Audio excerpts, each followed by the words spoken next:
আবারও বলছি যে মানে আমার পছন্দ অপছন্দের ওপর এরকম করে প্রশ্নের উত্তর হয় না, এবারে বলতে হবে সেই মেনু কার্ডের মতো করে একটু কম কথা বললে ভালো একটু। এটা দোকানে কি নাম? শালিনী। তুমি জিজ্ঞাসা করো না, এটা তুমি আর কোনোদিন কাউকেই জিজ্ঞাসা করো না, কারণ তোমার নিজেরও তো বিয়ে হবে। তো তখন দেখবে একটা সময় তোমার খারাপ লাগবে যখন তোমাকে কেউ জিজ্ঞাসা করবে যে তোর বর কেমন বউ চায়, তখন তোমার নিজেকে পণ্য মনে হবে, মানুষ নয়। ফলে তো কোনোদিন জিজ্ঞাসা করো না।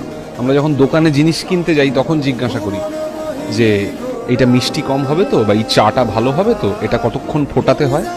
মানুষ, নারী হোক পুরুষ হোক, পণ্য নয়। ফলত এগুলো ওই ক্যাটাগরাইজ করে হয় না, এগুলো এক একজন মানুষ এক একজনের সঙ্গে আসে, একসাথে থাকে, ভালোবাসে, তাদের মধ্যে প্রেম হয়, একসাথে থাকার চাহিদা তৈরি হয়, তারা বিয়ে করে।